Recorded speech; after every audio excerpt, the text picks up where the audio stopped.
Hey guys, what's poppin'? It's your boy Keanan Ostad. That's Luke Parrish on the other side of the screen. It is around the leagues. We are back. If you haven't heard, nighttime is the right time. We're coming to you under the bright lights, baby. What's going on, Luke? I mean, yeah. I'm in the same room as always, Yeah, same light setup. But hey, you got a little. You look like Baltimore on Monday Night Football underneath the lights. Little. yeah. I mean, if you can't tell by the horrendous shadows, we're sitting in the dark ass truck because I know y'all like the footage in the truck. I be delivering what the fans want. We're using a wedge light up top. I'm getting blinded by this part of the by field of vision over here. But that's okay. We suffer for you guys. Luke, I got a hell of a story to tell you how I started my day off today. Y'all want to hear it? Yeah, sure, All right. man. All right. So I'm laying carpet earlier today, right? I'm laying carpet, whatever. And I'm walking outside the house. There's this giant wooden bar just sitting outside of our deck area here, and I'm not paying attention. And I got my head down, like watching where my feet are, and the top of my head here smacks this wooden board, and I'm like speed walking, and there is no give to this thing. And so I smack my hand. I'm like, oh, son of a, and I like bend over, and my old man's like, oh, you all right? You all right? And I'm like, yeah. And like I'm not hurting, but I'm dizzy as hell. And so he's like, well, let me check. And then like as soon as like he takes my hat off and starts feeling around, like I start like falling backwards. And he's like, whoa, hold on, hold on. And so like he's like holding me up, and he's like, Tice, that's my mom's name. He's like, Tice. And so my mom comes out, and she's like, you better not be faking it. That carpet's got to get laid. It was so fun. But anyway, I had to take like a half hour off, dude. I was so dizzy. I was on Dream Street for like a half hour, dude. And I Damn, was like, fast why the hell concussion we got protocol. this wooden ass bar here, man? That's funny. I think it was yesterday morning. I was going up to make breakfast, and I was taking something up to the microwave. As I'm walking up the stairs, so in our basement we've got like a straight set of stairs that goes straight on down, Yep. and Carter's sitting on the couch in the den right around the What's up, corner. Carter? And he asked me, he was like, "What are you making?" And I go to turn to like show him the box as I'm walking, because I'm already going up the stairs. But like where the staircase drops, Yeah. like from like the upstairs would be, and then there's like the downstairs. You got like that big block that's always like Uh-huh. hanging down. I turned to like talk to him. I cracked front of my forehead right off the thing down. I mean, it barely like I'm barely tall or too tall for it. I cracked my head, and I like had to shut my eyes for a minute before I could walk back. I mean, it hurt. I do it all the time too, and I never learn. And it wasn't one of those things where like my head was hurting, but I was just sitting there like I was dizzy as hell, dude. I was sitting there like, oh my god, like I've never been like concussed before. I've been knocked down, but like I've never been like concussed. But like today was the first time I'm like, holy cow. But something that I think we should talk about before we get into our sports stuff. Last week we talked about Thanksgiving. We were ranking the Thanksgiving sides. We got to talk about what happened on your Thanksgiving, dude. If y'all haven't heard about this, if y'all haven't been following his Twitter, y'all been missing out. Luke, you need to fill these people in pronto, dog. Assuming this is about my side dishes. Oh, yeah, yeah. Yeah, I mean, we just had a smaller Thanksgiving this year just because everything going on, right? It's just fine. I'm all for it. Don't take any unnecessary risk. The night before, we had some sort of like roast, whatever. Put some mac and cheese in or on the table, and we're talking about what we're gonna have for that next day. And I'm sitting there like, I hope we're having mac and cheese, right? And everybody's like, why would we have mac and cheese? That's not a Thanksgiving food. And like, I'm a little What? perplexed, right? Like, that's like in any if you ever go to a gathering, there's always one person designated for Mac and mac and cheese. cheese, and I'm like, I'm perplexed. So like, I don't get like shitty, but I'm just like, why do we have no mac and cheese, man? Like that's all I care about. Yeah, yeah. They compromise, and like Thursday morning, I find out that they're gonna just reheat the mac and cheese from the night before, which like, hey, it's a nice effort, but like, listen, first of all, Yeah. that mac and cheese wasn't even that good. Secondly, it was leftover mac and cheese, and Oh, it wasn't the baked mac, and baked mac's where it's at. So a little disappointed on my end, but powered through. I just had some G Fuel and some, like a spoonful of mac and cheese for my Thanksgiving dinner. And I was about to say, you didn't have the baked beans. You we didn't didn't have the. have, we had mashed potatoes. They were whatever. If y'all haven't done it yet, go search his Twitter. Go find his tweets from last Thursday. Some of the funniest shit I've read all I mean, year. it was just disappointing. I mean, it's whatever. Hopefully, we'll bounce So, back for Christmas. yeah, I was about to say, funny story for my Thanksgiving. Last Thursday, Thanksgiving Day, was my mom's birthday. And so instead of pie this year, we did cake since it was mom's birthday. And mom didn't want turkey or anything, so we did like pulled pork. But for the sides, to celebrate my mom's birthday, we had her cook us. So she made mac and cheese, she made mashed potatoes and gravy. It was fantastic. Uh, A1 Thanksgiving. Christmas can only be better. Hey, I mean, Christmas is gonna be a wild ride for us, man. Oh We've yeah. got, I mean, usually you got the Christmas Day hoops is on, which I'll watch a little bit, but like my dad and my brothers not as into basketball. Yeah. I mean, I am, but I'm not gonna make them sit there and suffer through a goddamn Knicks game every year, you know. Whoa, hold on. The Knicks got disrespected this year and were left off of the Christmas schedule. I don't want to hear it. Oh, I'm sorry. I don't want to watch them score 75 points in a blowout loss again on Christmas. Hey, it's not about who wins or loses, all right? We're the Detroit Lions of Christmas. You put us in the 11 a.m. Eastern slot and you like it. I mean, maybe, but apparently not this time around. But usually we do our Christmas around noon, and then we'll have like a dinner or whatever around 3 or 4. But hey, man, Vikings play the Saints this year. I ain't having no family dinner on Christmas watching when the Vikings are on. You guys celebrate. Me and Pop's gonna be down there in the basement watching this bullshit. Pops. I love But it. I mean, yeah, we'll see. I mean, we're still like 3 weeks away. Anything can happen. Vikings are probably gonna be out of it by then, but you never know. So, and instead of fast forwarding 3 Saturdays, let's go back one Saturday. If you guys haven't noticed, we are recording this Saturday night, December 4th. Never do Saturday night recordings. I think this is the first time we've done Saturday night. Last Saturday night, November 28th, the Nate Robinson Jake Paul fight. New York Knicks fan to watch a guy who I once considered to be like one of my favorite players, a 3-time dunk contest winner. I'm like, man, that guy's exciting. I remember watching him when I was probably like, I don't know, 8 or 9 years old, just thinking like, yo, that dude's the guy. He got flatlined. He lost to Jake Paul. Didn't only got lost, he got knocked out. Nate Robinson didn't know how to box. He didn't know. I don't even think he knew how to throw a punch. That was piss poor. Hey, cow. He wanted to represent the Knicks, and he did it. He took a Knicks-sized L right there in front of the whole world. Gosh, man, that was crazy, man. I mean, shouts out to Jake Paul. I mean, obviously his brother fought KSI out in Staples Center a couple years ago. Did huge numbers for DAZN. And Jake Paul, I mean, you can say whatever you want. I'm not a big fan of the guy personally. One thing I do respect though is that he knows how to box. You can say whatever. The guy knows how to box. He knows how to jab. He knows how to cross. He knows footwork. He can throw technique. Shouts out to Jake Paul because he knew how to box, and that's the reason why he just embarrassed Nate Robinson on Saturday. I heard someone say that he might be the internet champion of the world right now. It's kind of hard to dispute it. Yeah. Now, he went out and called out Conor McGregor and Dylan Dennis. One of those two he can beat, and his name's not Conor. I think he would beat Dylan Dennis. Several others have agreed with me in the media this week. But, Jake Paul, I mean, it's kind of a double-edged sword, right? Because these 6-rounders that he does, it brings a lot of attention to the sport, but a lot of purists say that it kind of takes attention away from the real reason you're watching. You had Bodo Jack on there last weekend. You had Mike Tyson on that. And the real star of the show ended up being Jake Paul, Yeah. So, shouts out to those guys. Speaking of Tyson, I thought that fight was going to set boxing back 20 years. Tyson, I forget who said it. I can't give him credit.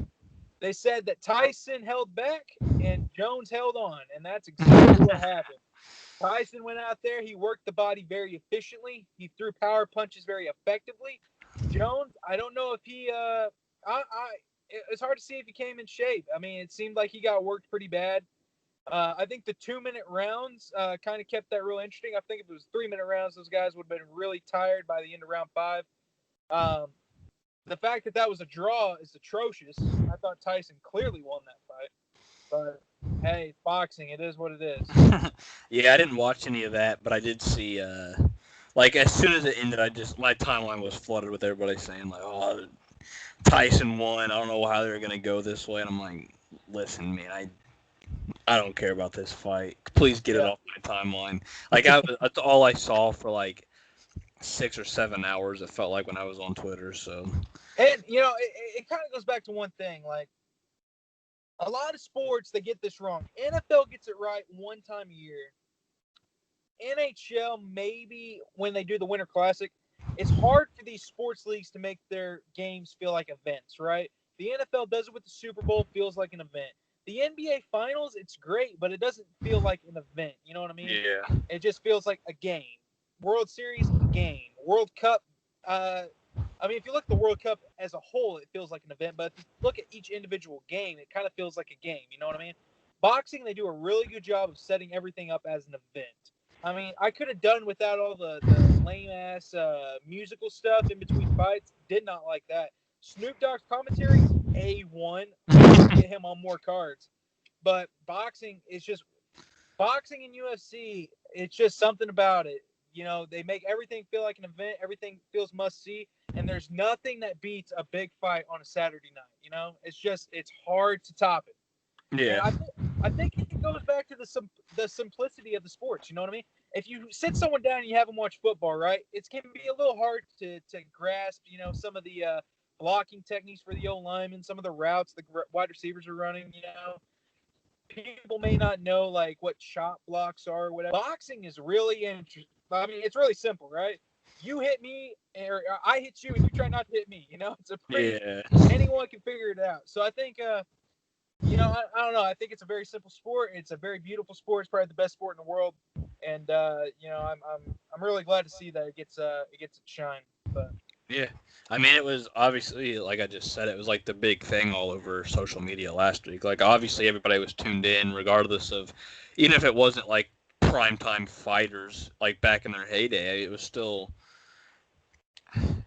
managed in a way that it felt like it was the biggest thing in sports. And I mean, it yeah, probably was, but and really like it's kind of interesting, right, for boxing because you get and mixed martial arts. I said, excuse me.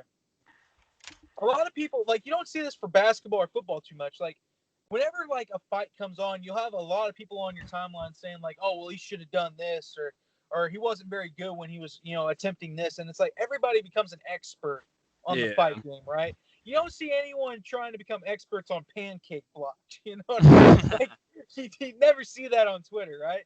And so it's I don't know. I feel like boxing, mixed martial arts is one of those things everyone feels like they know what to do. It's all fun and games until somebody gets hurt, and yeah, until you make that walk with your shirt off, it's very hard to say one way or another. yeah. I mean, if you want to, since we did briefly talk about the Knicks, and I will say I am, guys, if you're curious, I am paying full attention. I'm just watching the Mullets and the Mormons right now. Big time college football game this weekend's on. I got LSU and Bama coming on the other TV, so I will be looking away. It's fine. I'm listening. I'm Yeah, engaged here. But we did just talk about the Knicks briefly, with them taking another L. And yeah, hey, here in like about a little under 3 weeks, I mean, taking their first L of the oh, 2020 and 2021 NBA season. So schedule. I don't know why the NBA is doing it the way they are, but the schedule is coming out in waves this year instead of all being at once. They released phase one, which was basically the first 3 months of the season or so. Uh, Season starts December 22nd. They released the 22nd through, I believe, the first week of March so far. December 23rd, Indiana Pacers open their season at home, I believe, against the Knicks. We'll see what Yep. Knicks lineup looks like that night. It'll be very interesting to see which of the 19 power forwards crack the starting five. But Hey, yeah, we got Austin Rivers. He's not playing the 4, maybe. uh, he shouldn't be playing on the floor. If we're gonna be technical here, but yeah, I mean, I'm a Pacers guy. You're a Knicks guy. It's I've gonna be fun. been writing about the Pacers. It's not been as fun the last few days, just trying to catch up on everything. But how do you see opening night going? So, I mean, I haven't looked at the projected starting lineup for that game. I assume it's probably going to look something like Austin Rivers, R.J. Barrett, Mitch Robinson, Obi Toppin, and probably Kevin Knox. no, I wouldn't say. I'd probably put like and it'd be hard. I mean, I'm trying to figure out who would play the 4. Maybe like an Alec or not the 4, the 3. Maybe like an Alec Burke, maybe Michael Kidd Gilchrist, somebody. I mean, it's really tough to try to figure out who's going to play that 3. The Knicks have no shooters. No, Alec they don't. Burks is the only shooter on the team, to be honest. Yeah, I mean, they went out. They signed Michael Kidd Gilchrist. They signed Alec Burke. They signed Austin Rivers. They re-signed Elfrid Payton. Yeah, I was about to say they made splashes this offseason. Um, it's I don't know. I'm less interested about the players, and I'm more interested to see what Thibodeau brings to the team, because I think Thibodeau is probably the best head coach we've had there since D'Antoni, and D'Antoni needed a very specific offense in order to work, right? In Phoenix, he had Nash and Amari.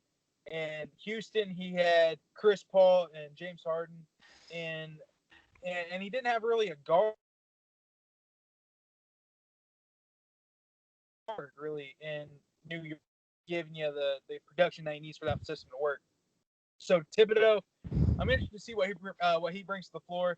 I don't expect the Knicks to win on opening night. I honestly think they probably lose like 12 to 15, if I'm being Yeah, honest with you. so that's not what I've got it at. So Yeah, and each team gets about like 3 to 4 preseason games to prepare for this. Uh, I'm kind of interested to see what Toppin looks like, more or less. Because really, that's going to be his first game, and I know you can't judge things off the first game and everything, but that guy's under a lot of pressure. I mean, the Knicks were going to trade up to draft this guy.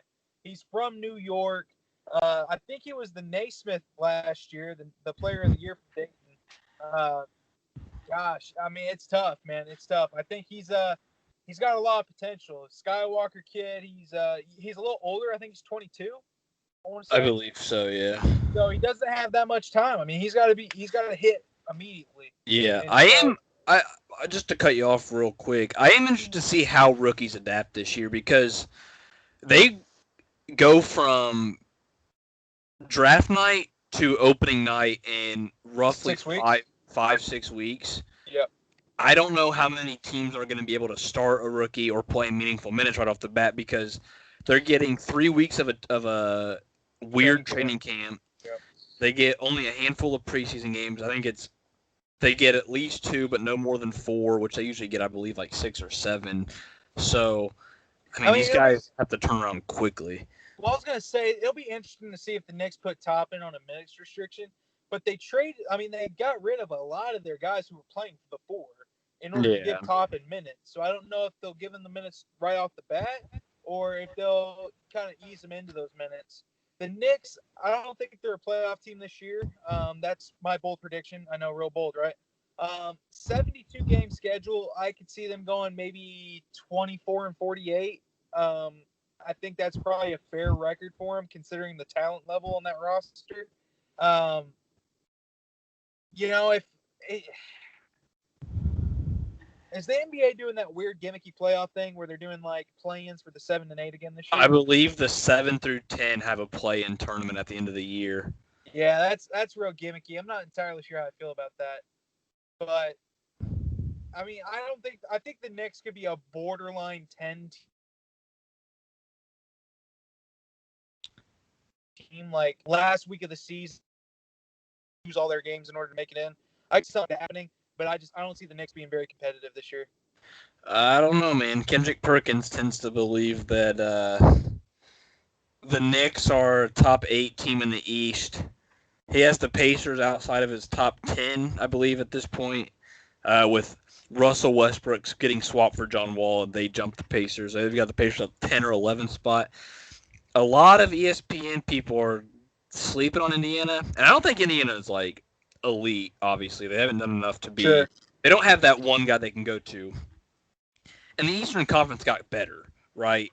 Celtics are still a good team. They got rid of Hayward, and they're going to lose Kemba for a couple weeks, but they're still very good. They've got Tatum, Jaylen Brown. Tristan Thompson's going to do what they want him to do.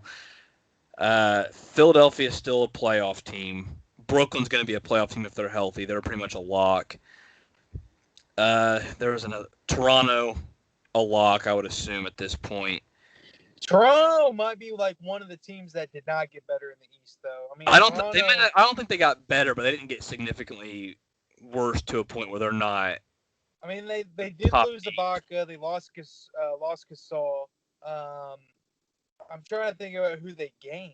I know they brought back Boucher, right? Oh, Chris Boucher, yeah. They brought back Van Vliet. Back up. They got Van Vliet. I don't know. I don't see them. You know, they've been like a perennial like 1 or 2 seed the last 5 years. I think they take a step back this year. I still think they make a run at top 4, but I don't think we're going to see. Yeah, I have Toronto in that 4 to 6 spot, somewhere in there, depending on how their season goes. Atlanta is a very fun team. They added Bogdan Bogdanovic, Danilo Gallinari. They still got Trae Young, John Collins, and Clint Capella in their starting 5 as well. I mean, they don't have much defense, but they're going to put up like 130 a night. Yeah. They probably squeak in. The Wizards could get in if Bradley Beal stays hot.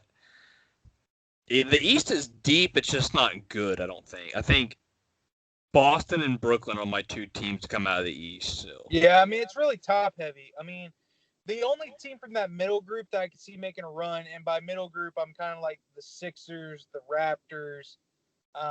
The Heat, they're returning basically the same roster as well. Pretty much the same teams I see coming out of that like middle group could make a real big run is the Raptors, just because they have that postseason experience. Now, losing Ibaka and Gasol, I think, could really take them out of that, but I think Siakam is only getting better. Van Vliet, you know, maybe with having that big contract now, he doesn't play as well. Lowry, I think this is a contract year for him. So, I mean, who knows? I mean, it's tough to say. Brooklyn gets KD back. It's a wrap, right? Like, you could put a super team together. You're not beating Brooklyn, man. Yeah, I mean, KD, Kyrie, Karis LeVert, Spencer Dinwiddie, Jarrett Allen, DeAndre Jordan, I believe, is still there. Yeah. I mean, they've got so many. They got Joe Harris back on a big deal. I don't know how they afforded him, to be honest. They've got so much money tied into other guys, but I mean, the Nets are just so deep. They have so many guys who can put up 25 points if you need them to. Sure. And so, I mean, they're going to be the scariest team to come out of the East, I would assume. But I like the Pacers as a fringe 4 through 6 spot. Same with the Raptors, the Sixers, the Heat.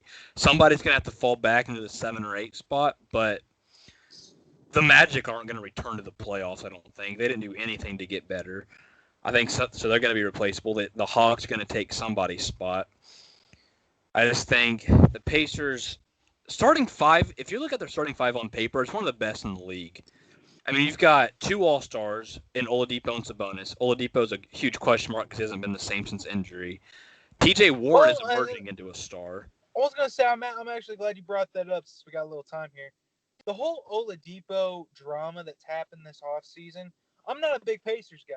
I follow, some of the Pacers stuff comes up on my timeline. I don't follow them that much, but I have been keeping up with the Oladipo drama this offseason. Where does all that stand right now? I mean, I don't know. From what I can tell, it looks like head coach Nate Bjorkgren has done a great job of kind of mending that relationship a little bit and keeping him. Yeah, right. That's exactly what the Pacers needed as well. I mean, a guy who's been in a good environment. a guy with winning experience and a guy who's a player's coach. It's players first, and he's done a great job since he's got there. A lot of guys have said they've had fun in training camp already. And Oladipo has seemed to kind of backtrack a little bit on his words, and he hasn't said I don't want to stay in Indiana, but he also hasn't turned down any rumors of him wanting out, which is where the issue lies. Same thing kind of happened with Paul George a handful of years ago, but I think Oladipo is going to be there this year.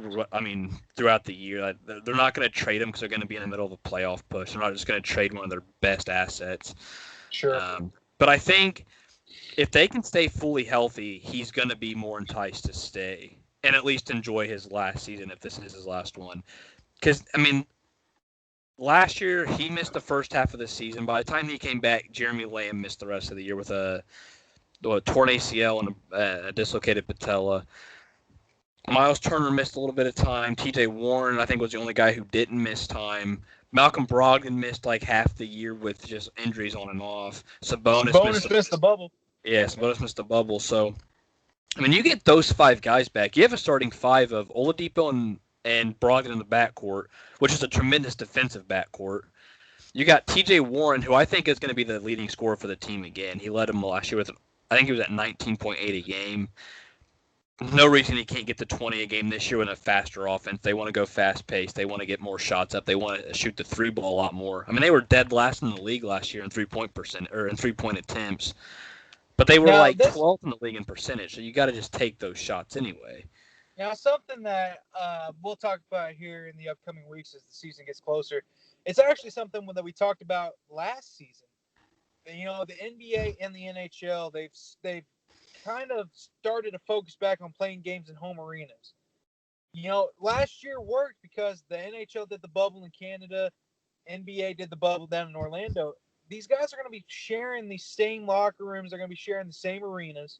We've seen it in the NFL. We've seen it in the MLB. We've seen it in college. Anytime that you guys have to do significant travel, there seems to be COVID tests popping. And you have a lot of these NBA and NHL teams who share the same arenas. And so it'll be really interesting to see how the COVID protocols work. Because let's say, if any team in the Staples Center pops, that's 3 teams gone right there, right? Yeah. I mean, New York, you got the Knicks and the Rangers. Canada's a little different because the NHL is planning on doing an all Canada division, so that kind of takes the whole country out of the loop there.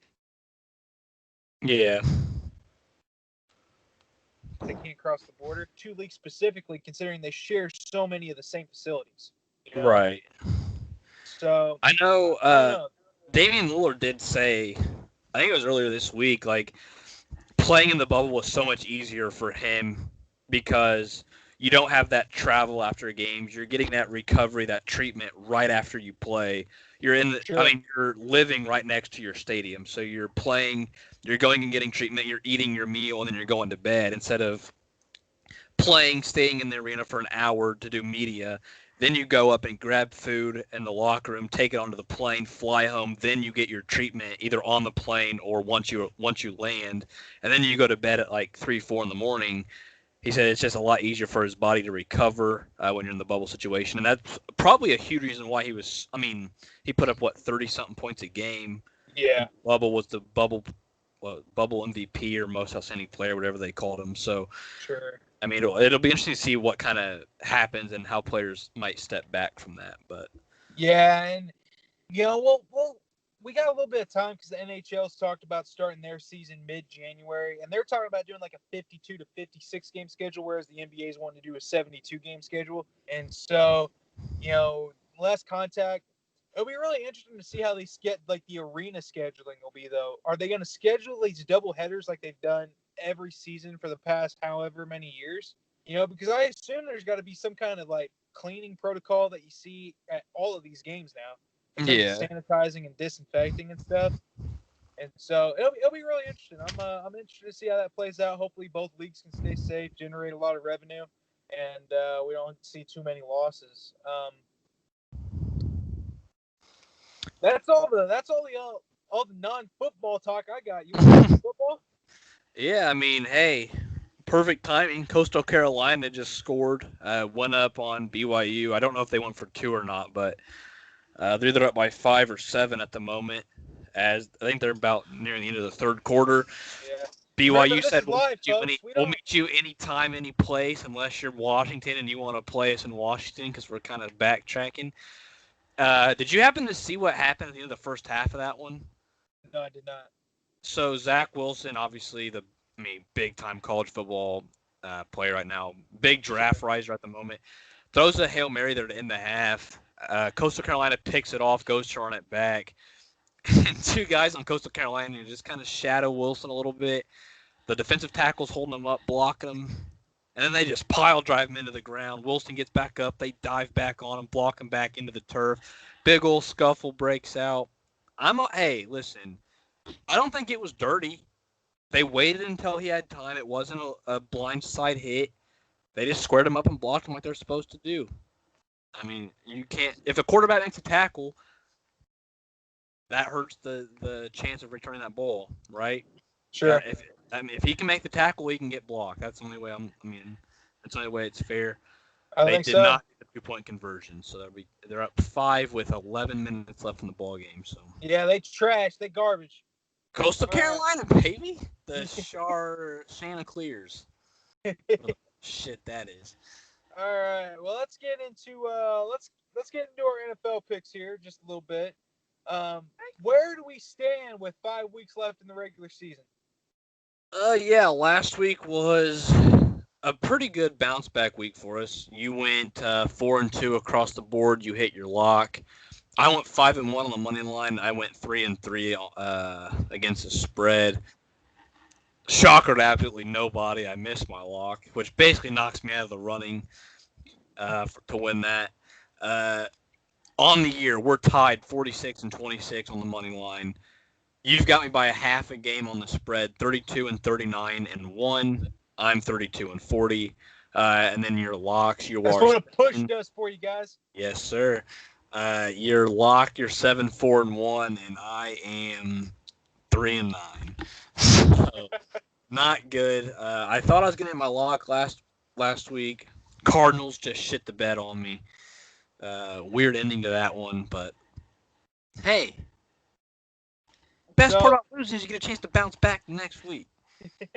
So I guess before we do our actual picks, I need to talk Philadelphia. Son of a bitch. Philadelphia Eagles. I mean, what the hell do you even do here, man? I mean, bench Carson Wentz. It kind of feels like it, but you owe the guy so much money. It's almost impossible to justify benching him. Nah, throw him to the Wolves. I mean, if it were up to me, he'd be playing right. I mean, Seattle could have won that game by 21. The only reason they didn't is because they want to continue getting primetime games, and the NFL doesn't book blowouts on prime time. So, I mean, it is what it is. So, Philadelphia, they're only a half game back in the division, but boy, it feels like they're more than that. They are tough to watch. Yeah, they just don't play good football. They don't play good football. All right, I'm depressed now. Let's get into these picks. Luke, what's your first pick of the week? My first. Okay, actually, pause. We had to do something different this week because the Ravens screwed everything up. So there was no Thursday night game this week. So we just decided to do 6 games off the schedule. We broke the normal 1 Thursday, 1 Monday. We broke all that. We're doing just 6 games total. If you don't like it, you can at me on Twitter at Keanan Allside, and I'll promptly tell you to eat shit. It's all good. Yeah, and we both just blindly picked. You guys probably know this at this point, but we don't talk about it beforehand. Obviously, if there's a Thursday and a Monday, we know which games we're both gonna pick. Sure. This week, I just texted him. I said, "Hey, schedule's fucked this week. Yeah. Pick any 6 you want." As you guys will probably see, we might have had a couple similarities, couple games picked. That's fine. It happens. Well, I'll start with one that I know that we both picked this one. Yep. Both picked this game. Listen, Mitch Trubisky got his job back, and I thought it was the right move. Hey, it wasn't. It wasn't. The Chicago Bears are absolutely dog shit. They're It's like, hard to believe they won 5 games. what are they, 5-6 right now? Yeah, I mean they're 0-5 in their last 5. Yeah. Yeah, they play the Lions this week. Don't know where it's at. Don't really care if I'm being honest. Lions +3, Lions money line, Lions cover. They beat them 27-20. Matt Stafford finally gets back on track right in time for the fantasy playoffs. Bears, shocker to nobody, struggle to score points even against a bad defense. And the Lions, without Matt Patricia, who they just fired. Teams are historically very good first week after a head coach is fired. Hey, no better time to do it than you got the Bears coming in. So give me the Lions, hammer that one home. Yeah. Lost connection, I think. All right, we back. All right, so as Luke alluded to, I took this game as well. Detroit +3. That's what I'm going with. Tell your bookie keep the points. I got Detroit winning outright, 24-20. Chicago's bad, man. I mean, that team struggles to move the ball consistently. Detroit, I mean, they're bad, but boy, I mean, they got a quarterback, and that's got to count for something. I think they're going to play inspired football this week. Chicago's on the ropes, and I think Detroit takes them out. Detroit and Chicago, for as different as those two teams looked after week 4, they could have the same record after this week. I believe they will. 24-20, under 44.5. Detroit wins that game outright. Yes, sir. Almost have the same score. I've got Detroit getting another field goal, but Yeah. hey, same difference, you know. Where are you going with your game numero dos? A little bilingual action for you. All right, so game number 2, I've got Las Vegas playing the New York Jets. This has been a trend throughout the year, folks. Don't think I'm switching it up now. Las Vegas -8. Hammer that spread. I've got it 31-14, under 46.5. If you thought Chicago plays bad football, you haven't watched the Jets, my friends. The Jets are bad at football. They don't look like they're inspired. They don't look like they're having fun.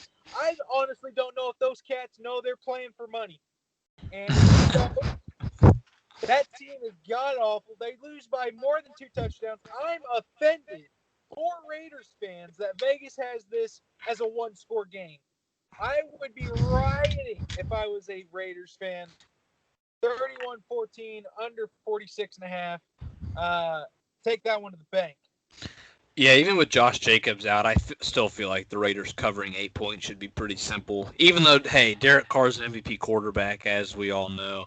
Yeah. Uh, the Jets suck.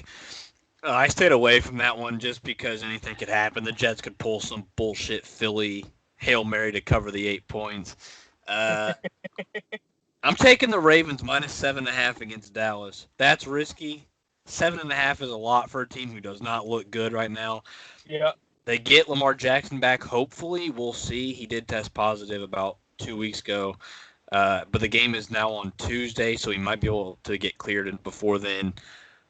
If not, big oof on my part. It's probably going to be Trace McSorley starting for them, and that's not great. But for now, give me the Ravens -7.5, 31-23. The Cowboys just aren't good. I think the Ravens defense will force enough problems. And honestly, I didn't like very many games this week, so I just had to take one and hope Lamar Jackson gets out there. Hey, I respect that. My next game here, another intra-divisional matchup. Indianapolis -3.5 against Houston. This one feels low to me. I think Indianapolis is markedly the better team. They're playing for important stuff right now. I mean, I think they're the 3 seed maybe in that division. I might be wrong. They're tied with Tennessee. They're playing for a division title. Yeah. I got Indianapolis covering. I've got this one 35-24 over 15.5. I think this one should be a relatively easy cover for Indianapolis. Philip Rivers is going to be moving the ball. I think Naheem Hines, Jonathan Taylor, I think they'll be able to chew up a little bit more clock than what Houston can handle. Houston, they're a grab bag, man. They can show flashes of brilliance, or they can be New York Jets terrible. I don't know which one we're gonna get, and for that reason, I got Indianapolis covering. Yeah, and keep in mind the Texans just lost Will Fuller and I want to say Bradley Roby for the rest of the season for testing positive for PEDs, which is very inconvenient timing for them. They're finally starting to hit their stride. Will Fuller was on fire this year, but he Sure. also, I wonder why. yeah, I mean he's been battling injury since he got to the league, and he was finally healthy this year, and we're starting to figure out maybe why Yeah. that might be the case. Feel bad for Deshaun Watson, man. This dude, if there's ever been proof that quarterback wins don't matter or situation doesn't matter for quarterbacks, I mean, this dude, $40 million quarterback, plays his balls off every single Sunday, and his team is dog shit. And like, listen, he put this same team in the playoffs last year with no offensive line, had DeAndre Hopkins, no defense. Defense is getting a little bit better now, but they're just not good, man. And this dude deserves to go somewhere else. I don't care where it is. Get him out of Houston. They don't have any draft picks to help him. They have no money to really help him. Feel bad for the guy. MVP candidate. If his team was an absolute shit. But another MVP candidate who's been so on and off this year. My guy Kyler Murray. Ups and downs all year. He's hot for 3 weeks. He's cold for 3 weeks. Last week I picked him in my lock. Went to New England. Didn't quite do it. This week they played the Rams. 3-point underdogs. Or I have it 2.5. 2.5-point underdogs at home to the Rams. Also the new home stadium of the 49ers. But give me the Cardinals plus 2.5. Cardinals outright. 31-24. I think the Rams are just another one of those teams. That whole division, it's just what team are you going to get? Are you going to get the good Niners, the good Rams, good Cardinals, or the good Seahawks? Because if they're bad, they can't beat anybody. Now, I mean, Arizona, I mean, there's a lot of fraudulent teams in the NFL. There's a team that's undefeated right now in Pennsylvania who thinks they're badass and they are fraudulent. Is there a more fraudulent team than Arizona right now? Arizona, everyone says this team is good. They are a Hail Mary incompletion away from being 0-4 in their last 4 games. I don't think they're necessarily fraud. I think they've just hit a stretch of tough teams. I mean, it's tough to go to New England, especially 1 o'clock East Coast game, traveling from Arizona. I mean, is it though? I mean, against the old New England, yeah, but you're playing a. It's still Belichick. Belichick's going to have all day. I mean, it's tough really going West Coast to East Coast anyway, playing that 1 o'clock slot. We see it. I mean, the Chargers looked very sloppy early on in Buffalo when they were there. The Rams went to Buffalo earlier in the year. They were sloppy in the first half. It's just tough to kind of wake up and get used to it. And it's been a trend the last like 4 or 5 years that I've looked at it. I still like the Cardinals. They're just not there defensively. Offensively, they can hang. Their defense can't do much. Yeah, it's just I don't know. Like I hear a lot of people saying like that team can make some noise. And I'm like, but can they though? I mean, if you list off all the fraudulent teams in the NFL, I mean, Buffalo's really easy to look at. Their point differential is like 20, and they're 4 games above 500. Cleveland, I think they're 4 games above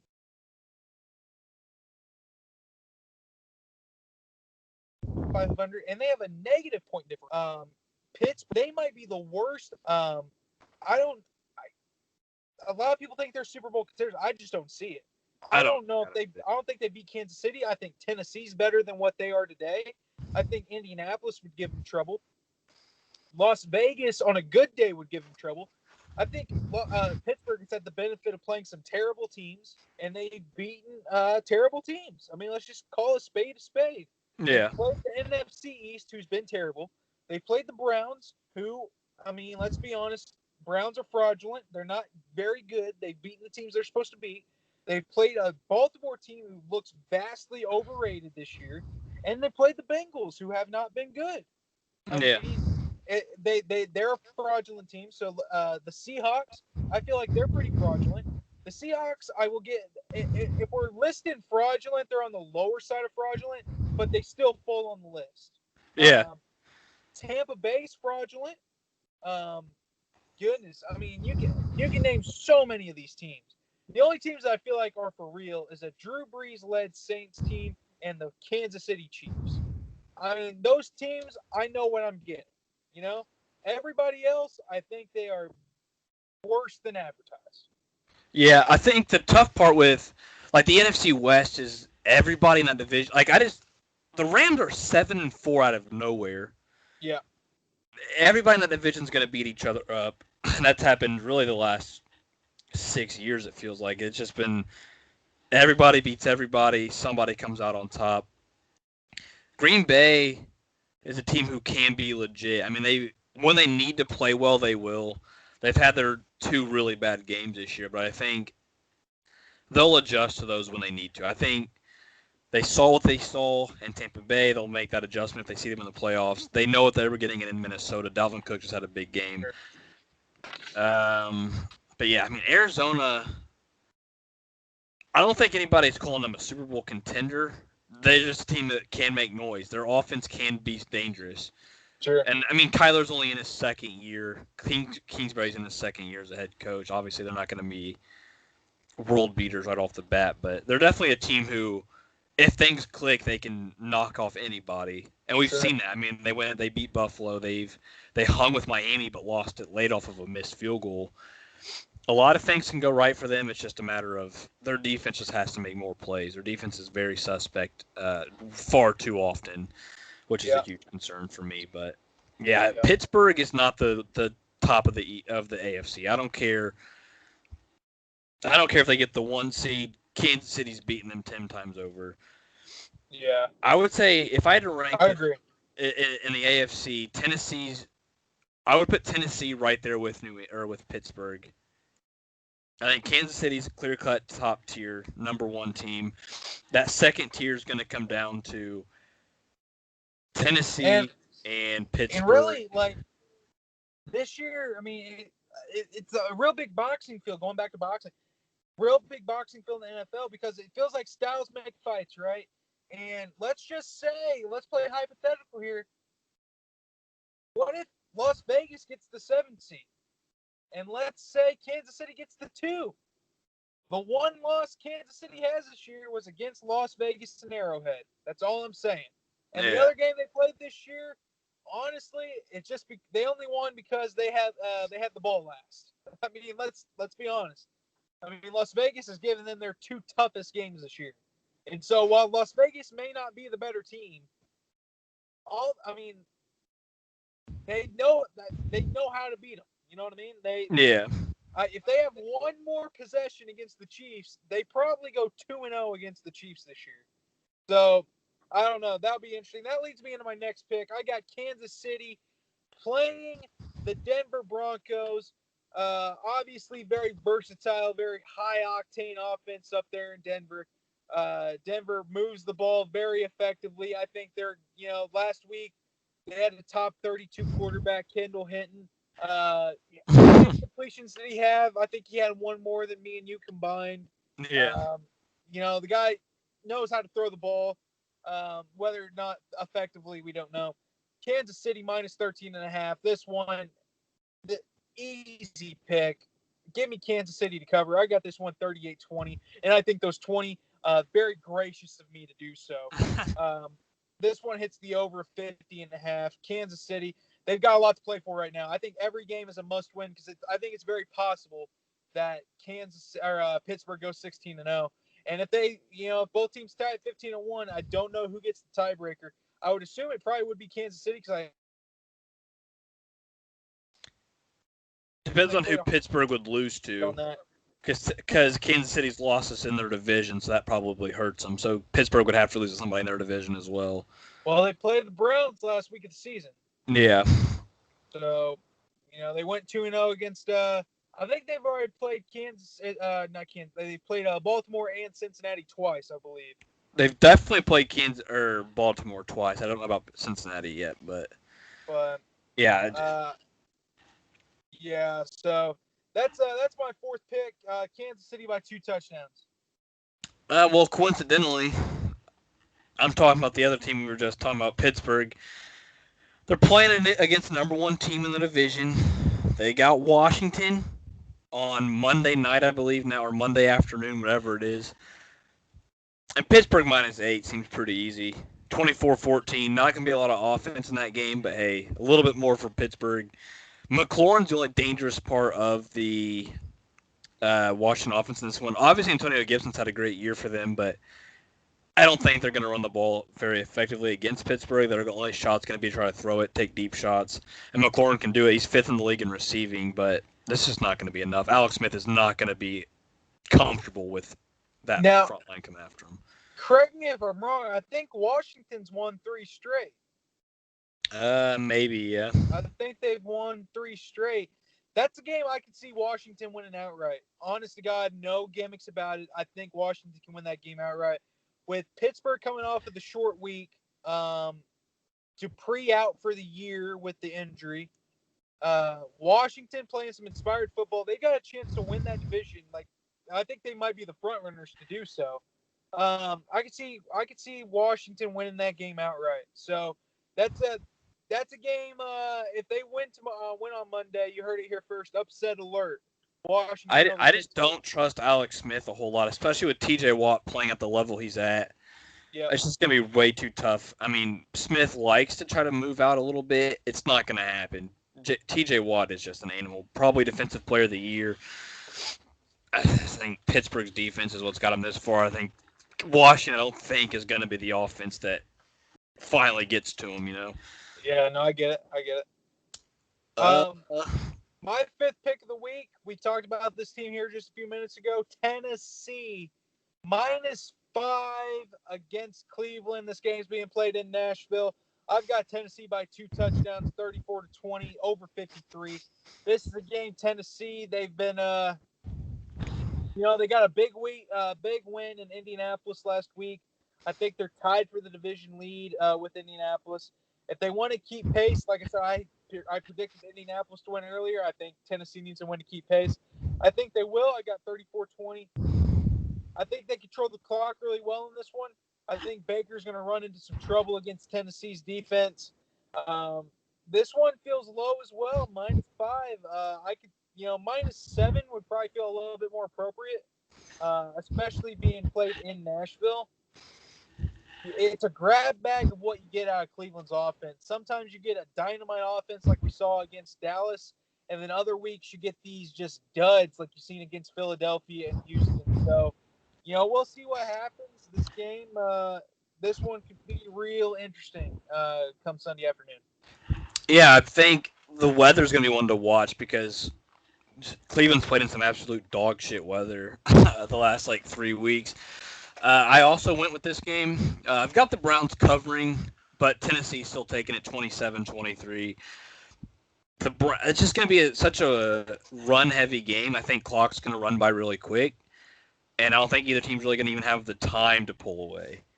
Sure. But then again, if Tennessee does go up 1 or 2 scores, they could easily bust it open big time because they've got enough talent on defense to make it uncomfortable for Baker. It just depends. I think Nick Chubb's just on a different level right now. I don't know why he splits so much of his time in the backfield with Kareem Hunt. I think Chubb is that much better. I think it's the same thing with Philadelphia and giving Boston Scott half the touches in the backfield. You've got your guy. You've got Miles Sanders. You got Nick Chubb. Give him the ball. Sure. And run your offense to your best players. And the Browns, the last 2 weeks have done that, and they've been very effective in doing so. But let's talk about our locks, huh? So, all right, our lock of the week. Our lock of the week. You heard that right. We alluded to it earlier. Our lock of the week. We both picked this. We did not talk about it. Buffalo +1 against San Francisco Monday night. We both picked Buffalo coming off of the off week. I'm a little nervous because we all know about Luke's history with locks. But let's talk about this one a little bit. So Buffalo's coming off of the off week. I think they had the last off week of any teams in the NFL. No, there's 2 this week. Oh, is there 2 this week? I didn't Tampa realize Bay and Carolina are on bye week in the fantasy playoffs. So. Oh, cap. No cap. Wow, did not realize that. So Buffalo, they're coming off their bye week. Obviously, they lose on the Hail Mary going right into their break. Um, we talked about them being a fraudulent team, 4 games above 500. Very low positive point differential. Doug McDermott, Josh Allen, I think having a couple weeks to rest up. I don't know. I see this as a game they win outright. This is I got +1. I think you got them at pick 'em, right? Yeah, when I got this one, it was even. Pick 'em Yep. up truck. Bills. I like the Niners. Nick Mullins is not figuring out this Bills defense. Who's really figured it out the last few weeks. So Yeah. they still have some question marks, but their defense has definitely stepped up from what we saw earlier in the year. I think there's gonna be too much. Yeah. And like I said, Josh Allen, guy can make plays. They can beat you a couple different ways. They can air it out, and they can kind of control clock if they need to. Their defense doesn't give up too many big plays. They'll just give up a bunch of smaller plays to make up for it. But that's neither here nor there. Um, yeah, Buffalo +1. That is our lock of the week. Yeah, which basically means no matter what, Keenan's gonna wrap up the lock this week. 'Cause if I win and he wins, guess what? He moves on. If he loses, he You moves also on. lose. Yeah, so not great for me. My only hope here is to win the money line and the spread, but I'm in there. I can do it. We've got some differing ones this week, so maybe I can Make some make ground some up. ground. But Yeah. it has not been my stretch. I finally had a good week last week. Good God, it's been bad. Yeah. Just No, absolutely horrible on my end. But it's been pretty bad. yeah, uh, but hey, I like my spots this week. I'm really confident in the Lions. Not really confident in the Cardinals or the Steelers or really the Browns. But other than that, Hell yeah. I mean, but Yeah. we're getting there. We got fantasy playoffs usually start this week, next week. I know one of my leagues is this week. I think our two leagues start next week. Yep. Yep. Um, which ATL folks, I mean, hey, I'm running. I'm already clinched in every single league I'm in. I've clinched a playoff spot. Good. I'm honestly so in the family league, just standard PPR 10 team league. I lost, or I started the year like 2-2. I'm on a big roll. I'm like 8-4, number one seed locked up. Go to the playoffs. I get the bye week in the playoffs, which is huge because I'm down McCaffrey, DJ Moore, and somebody else on my starting lineup is out with bye Oof. weeks. Don't have to worry about it because I got the bye. We get it going Hell yeah. next week with a big push. So yeah, I'll probably win every league I'm in. It's fine. I don't feel confident at all in my team in the Crystal League. Just Yeah. Crystal League. This is I mean, honestly, I think we would be going towards a me-you first round wild card weekend matchup. Because I think right now I'd be slotted to get the 11 seed, and I think you're slotted in the 6 right now. So that would be a really interesting wild card weekend matchup. I keep saying if Cinderella makes the dance, he's bringing his dancing shoes, but boy, my team is just dog awful. For those of you guys who do not know, our Crystal League division winners get these, some of the finest crystal on earth. League winner gets one of the nicest crystals ever crafted on the planet. It's a 14 team this year, non PPR. Boy, and we do home field advantage, right? And I think, have you been burned on home field yet? uh, I don't think so.